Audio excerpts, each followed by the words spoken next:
Mummy వర్షం పడుతుందిగా, వేడి వేడిగా పిజ్జా చేసుకుందామా? ఓకే.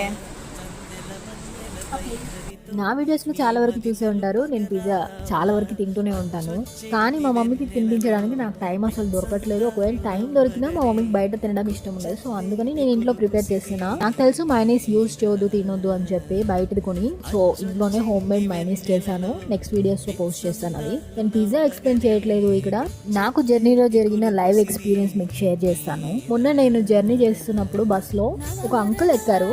ఆ అంకుల్ ఫస్ట్ టైం సిటీకి రావడం అంట.